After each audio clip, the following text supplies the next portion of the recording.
깨달음과 수행과 방편의 말. 깨달음과 수행과 방편의 말에 대해서 말씀을 드려보겠습니다. 우리가 이제 자기 마음을 이제 이렇게 깨닫는 건데, 자기 마음을 이렇게 깨달으려고 이제 마음을 내는 거를 우리가 발심이라고 합니다. 깨닫고자, 자기 마음을 깨닫고자 마음을 내는 것을 발심이라고 하는데, 발심을 하면은 이제 뭔가를 하게 됩니다. 뭔가를 해요. 이제 깨닫고자 뭔가를 하는 거죠. 근데 이제 깨달음이 뭔지 모르니까 일단은 이제 하여튼 뭔가를 하겠죠. 이처럼 깨닫고자 하는 모든 그 행위를 우리가 수행이라고 할 수 있을 겁니다. 깨닫고자 하는 모든 행위를 수행이라고 할 수 있을 거예요. 처음에는 뭐가 뭔지 모르니까 일단 깨닫고자 수행을 한다라고 할 수 있겠죠.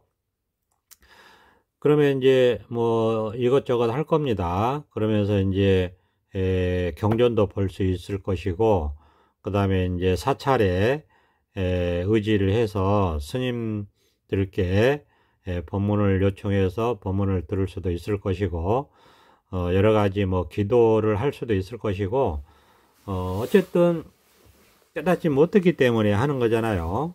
깨닫기 위해서 하는 겁니다. 그러면서 이제 선지식의 설법을 들으면서 이제 신심을 내고 선지식을 믿고 가야 되니까 이제 신심을 가지고, 그 다음에 이제 반드시 깨닫고자 마음을 굳건히 하는 것을 우리가 분심이라고 합니다. 물러서지 않고 반드시 내가 깨달음을 이루겠다 하는 마음을 단단히 먹는 것을 우리가 분심이라고 하죠.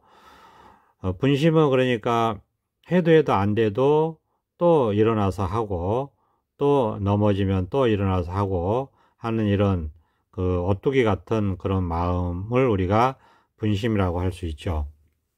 그래서 깨닫고자 마음을 내는 것을 발심, 그 다음에 선지식의 설법을 믿고 꾸준히 공부를 하는 것을 우리가 신심, 그 다음에 여러 번의 뭐 낙담을 할 수도 있고 실패를 할 수도 있지만은, 그럼에도 불구하고 다시 일어서서 반드시 깨닫고 말겠다 하는 마음을 굳건히 갖는 것을 우리가 분심, 이렇게 얘기할 수 있어요.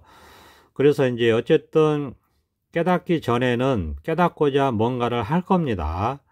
뭐 절을 하든지 법문을 듣든지, 아니면은 뭐 경전을 독송을 하든지, 아니면 진언을 하든지 연불을 하든지 참선을 하든지 뭔가를 할 거예요. 명상을 하든지 뭔가를 할 겁니다. 이걸 우리가 통틀어서 그냥 수행이라고 할 수 있을 거예요. 그런데 그래서 이 수행은 일단은 깨닫지 못했기 때문에 하는 것이다, 이렇게 볼 수 있어요. 깨닫지 못했기 때문에 깨달으려고 하는 것이다, 이렇게 볼 수 있어요. 그런데 이제 저도 그래서 한 5년 정도 아침마다 일어나서 108배를 하고, 그 다음에 이제 그 경전 독송을 하고, 그 다음에 또 경전을 100개 쓰는 걸 우리가 사경이라고 합니다. 사경도 하고, 그 다음에 사찰에 적을 두고 틈틈이 나가서 법문도 듣고, 그 다음에 스님께 화두도 받고, 또 참선도 조금 하고, 그리고 이제 또 어떤 행사가 있으면 봉사활동도 하고, 이런 식으로 해서 소위 마음 공부라는 이름으로 합니다. 그래서 예를 들어서 뭐 육고기하고 생선, 고기를 안 먹고 생선도 안 먹고, 그 다음에 술 담배도 하지 않고, 그 다음에 가능한 한 오신채도 안 먹고, 그거를 이제 5년 동안을 했는데, 그렇게 이제 매일매일 하는 거죠. 그래서 이 수행은 일단은 시간이 보통 정해져 있어요. 몇 시에 내가 이걸 한다. 그 다음에 뭔가 이 자료가 이게 준비가 돼 있어요. 경전을 읽는다든지 뭐 이런 식으로 공간이 또 정해져 있죠. 집에서 한다든지 절에서 한다든지 이렇게 정해져 있습니다. 그 다음에 이런 식으로 시간과 공간과 그 다음에 수행 그 물품 경전이 보통 경전이 되겠죠. 그 다음에 뭐 참선을 하면은 좌선을 하면은 뭐 방석도 있어야 되고 이런 식으로 뭔가 있어야 됩니다. 이런 조건들이 있어야 돼요. 그런 것을 가지고 합니다. 그런데 이제 이렇게 왜 그런 걸 하겠습니까? 수행을 깨닫기 위해서 하는 거죠. 깨닫기 위해서 이제 수행을 하는 건데, 그러니까 이제 말하자면, 깨닫지 못했기 때문에 하는 것이 수행이라고 볼 수 있죠. 그래서 뭔가를 꾸준히 합니다. 그래서 이 수행을 하루라도 안 하면, 뭔가, 찝찝해요. 뭔가 빠진 것 같고, 뭔가 이렇게, 말하자면, 약속을 어긴 것 같고, 그러니까 이게 불편하죠. 그래서 끊임없이 하게 됩니다. 그런데 저도 5년을 그렇게 했다고, 가끔 말씀을 드리는데, 그러다가 이제, 그렇게 하면은 일종의 어느 정도의 어떤 성취감도 있고, 마음의 평화도 얻고 합니다. 그렇지만은, 그게 깨달음은 아니에요. 그리고 완전히 수행을 통해서는 쉴 수가 없어요. 그런데 이제 제가, 이 직지법문, 무심선언의 김태환 선생님의 이 직지법문을 만나게 됐습니다. 불교TV를 제가 보다가 만나게 됐는데, 물론 이제 그 전에 제가 불교TV에 나오는 5년 동안 불교TV에 나오는 그때 당시에 모든 스님들, 거의 모든 스님들의 법문을 다 들었다고 할 수 있어요. 소위 이제 TV에 나오시는 유명한 스님들 법문을 다 들었습니다. 그러니까 하루에 보통 이제 40분짜리 2편, 어쩔 때는 3편, 2편 내지 3편은 꼭 들었던 것 같아요. 그거를 매일 들었으니까, 그 다음에 이제 주말에는 더 많이 들었죠. 거의 종일토록, 들었으니까, 주말에는 거의 뭐, 하루 종일, 법문만 들었다고 할 수도 있고 하니까, 제가 그래서 대충 계산을 해봤는데, 5년 동안 했으니까, 한 5,000편 이상을 들은 것 같아요. 어마어마하게 들었습니다. 법문 듣고, 108배 절하고, 그러니까 온갖 것을 다 한 거죠. 사경도 하고, 경전 독송도 하고, 그러니까 금강경을 한번 독송하면 한 30분 정도 걸려요.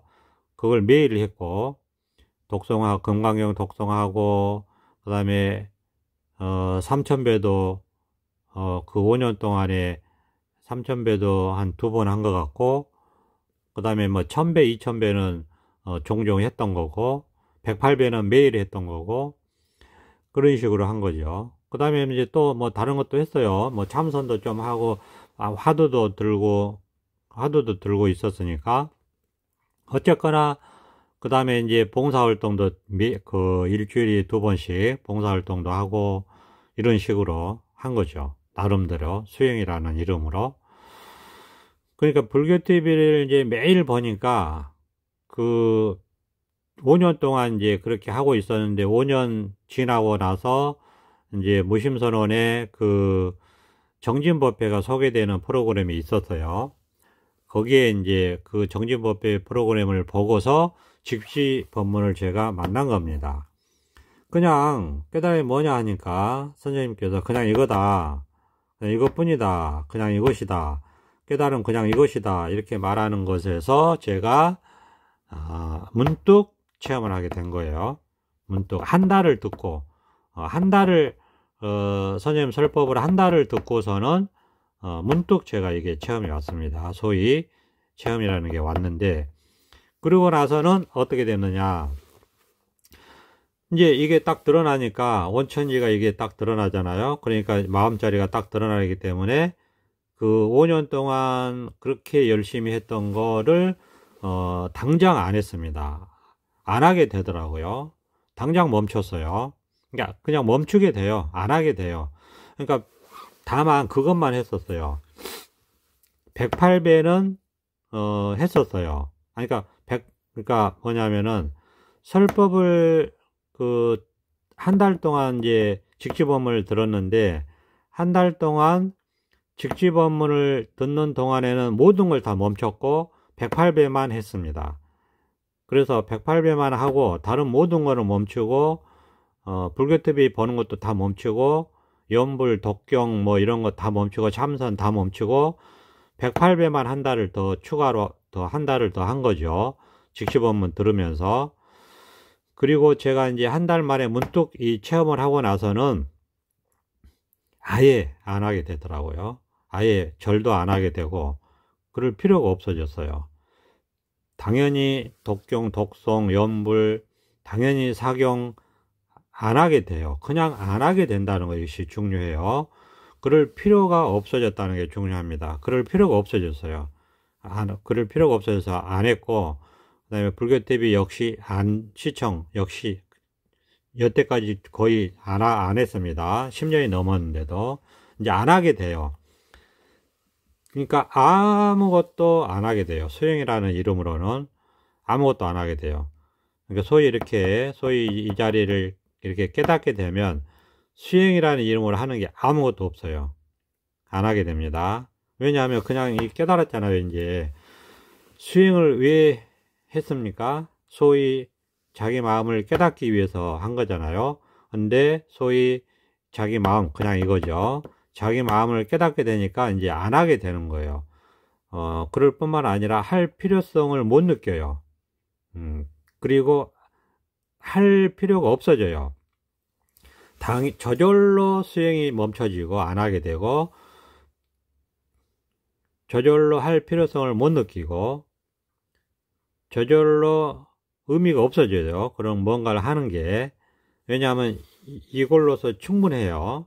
이게 이렇게 완벽하게 모든 게 이 마음에서 다 구족이 돼 있어요. 원만 구족이라고 하듯이 모든 게 이 깨달음이 완전히 갖춰져 있고 지혜가 다 드러나 있기 때문에 그때부터는 일절, 일체 아무것도 안 합니다. 마음에서 하는 게 아무것도 없어요. 그러니까 수행이라는 이름으로 하는 게 아무것도 없어요. 그 순간 아무것도 없어요. 지금까지 10년 넘게. 그리고 이제 그럼 뭐냐, 그냥 중생으로 살았던 그 모습 그대로 살아오는 것밖에 없어요. 그냥 이렇게 이 자리를 깨달았잖아요. 그럼 그냥 여기서 사는 것 뿐이에요. 그러면서 계속해서 자기가 집착하고 있는 것에서 벗어나고, 그러면 동시에 번뇌에서 더 벗어나게 되고, 또 집착에서 벗어나고, 그러면 또 번뇌에서 더 벗어나고, 그러면 더더욱 걸림이 없어지고, 그러면 더더욱 또 삶이 가벼워지고, 또 삶이 가벼워지니까 자유롭고, 또 자유로우니까 더더욱 해탈감을 느끼고, 더더욱 해탈감을 느끼니까 더더욱 삶이 또 가볍고, 이런 식으로 그냥 삶이 사라지는 겁니다. 이것뿐이에요. 그냥 문득 깨닫고 이렇게 삶을 살아가는 것 뿐이에요. 그러면서 이 깨달음 세계에 대한 이야기를 하는데 이거를 방편이라고 하는 겁니다. 그러니까 이제 결국 온갖 일들을 합니다. 이제 직장 생활 그대로 하고 사회생활도 하고 필요한 거 하고 가정생활 뭐 필요한 만큼 합니다. 그런데 번뇌가 없다. 직장생활 하는데 번뇌가 없고, 가정생활 그대로 똑같이 중생처럼 하는데 번뇌가 없고, 사회생활 똑같이 필요한 만큼 하는데 번뇌가 없습니다. 그러면서 이제 달라진 것은 온갖 중생의 삶을 사는데도 불구하고 마음속에는 번뇌가 없다. 이제 이게 완전히 달라진 거죠. 그 다음에 이제 여러 가지 관계가 달라지죠. 다시 얘기해서 옛날에 이제 중생 시절에 맺었던 인간관계라든지 친구 관계라든지 그런 관계들은 없어져요. 멀어지고 새롭게 이제 이 공부하는 도반님들과의 관계가 형성이 되고, 그 외에 세속적인 모임이라든지 세속적인 관계는 그냥 없어져요. 그런 걸 안 하게 됩니다. 그러니까 이제 또 말하자면 이제 인연이 새롭게 재편성이 된다고 할 수 있겠죠. 중생 때 생각으로 맺어졌던 인연들은 다 해체되고, 그 다음에 이제 법의 인연으로 이 무분별심으로 법에 의해서 이 분별 없는 마음으로 이 법의 인연으로 다시 인연들이 맺어집니다. 그러니까 이제 도반 모임들만 있고 그 해탈하는 사람들끼리만 이제 같이 인연이 새롭게 맺어지고, 세속 그 생각으로 맺어졌던 인연들은 다 해체되고 안 만나게 됩니다. 옛날 친구들 안 만나요. 안 만나게 돼요. 그렇게 됩니다. 그럼 뭐 저절로 그렇게 되더라고요.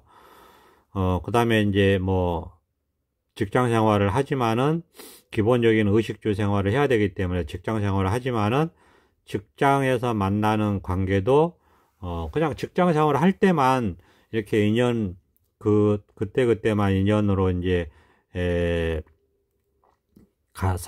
그 직장 생활을 하는 것 뿐이지, 그거를 연장시켜 가지고 만나지 않습니다. 그런 인연이 되지 않아요.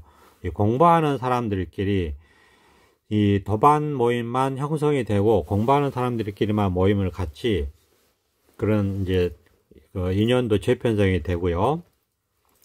그 다음에 이제 그래서 이런 이제 방편의 말을 하는데, 예를 들어서 이제 솔직히 말씀드리면 이 깨달음 자리에 딱 들어와서는 여기서 깨달았다 해도 이거고 깨닫지 못했다 해도 이겁니다. 그리고 누가 깨달았다고 하면은 깨닫지 못했다고 해도 이거고 깨달았다고 인정해도 이겁니다. 그러니까 옳다고 해도 이거고 옳지 않다고 해도 이거예요. 똑같아요. 그냥 이런 걸 방편이라고 하는 거예요. 그러니까 어떤 사람이 막 자기가 깨달았다고 막 이렇게 떠들고 다니면 깨닫지 못했다고 방편을 해서 그 자만심을 방아착하게 하는 것이고, 이 방편이라는 거예요. 이게 이제 방편을 아주 굉장히 적절하게 표현한 게 이런 겁니다. 중도 실상인데, 이 중도, 즉 소위 말해서 이제 비유입니다.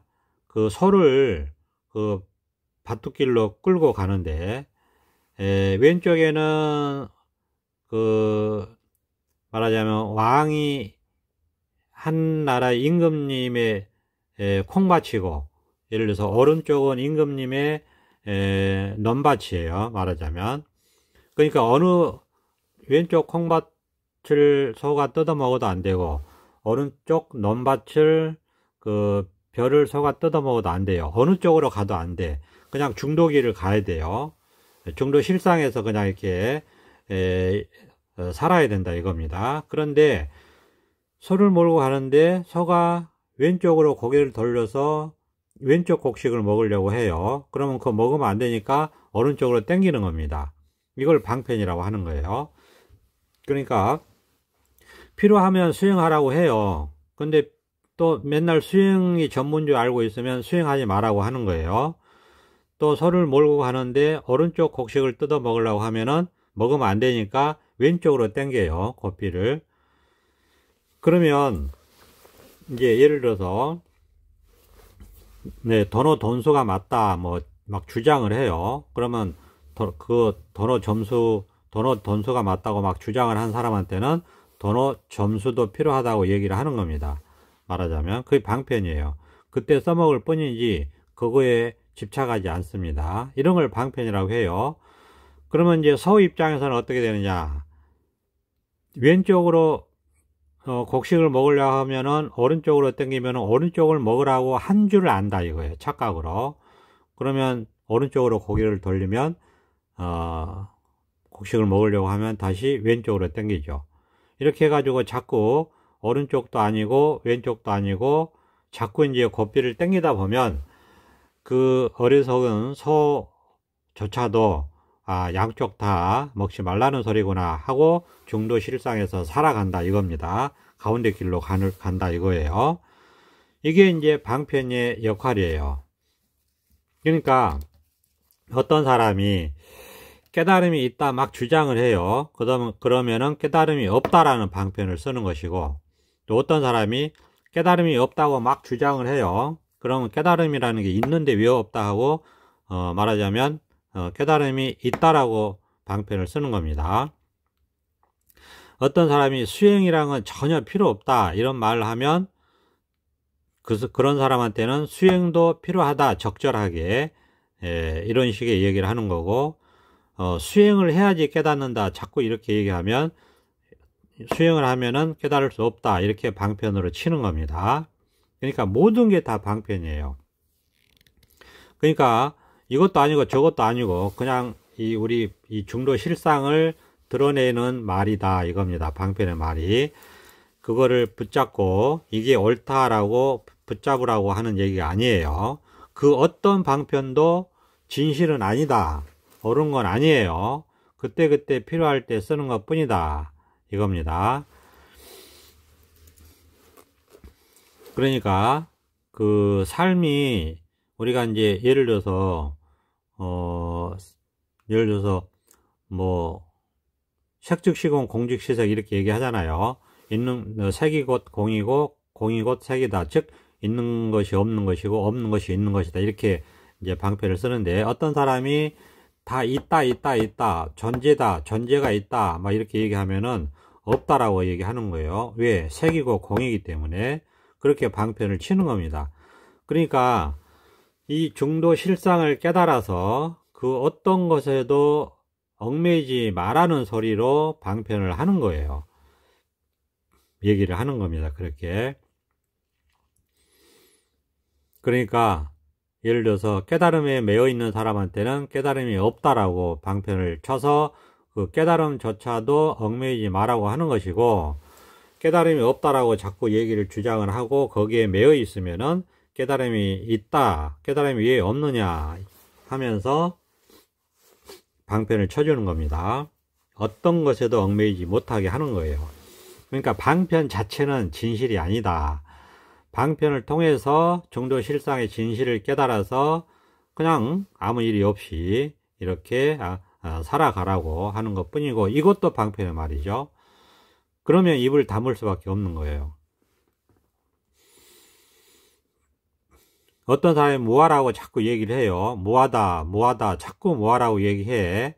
무아도 방편의 말이잖아요. 그럼 무아라고 자꾸 얘기하면 나라고 할 것이 없다는 거잖아요. 집착하지 말라는 얘기인데, 근데 자꾸 무아라고 하면서 여기에 집착이 돼 있는 것 같으면은 뒤통수 한 대 딱 때려주는 겁니다. 그러면 할 거 아니에요. 그럼 이거는 뭐냐 하면서 무아도 방편이라는 것을 일깨워 주는 거예요. 그런 것이 방편이에요.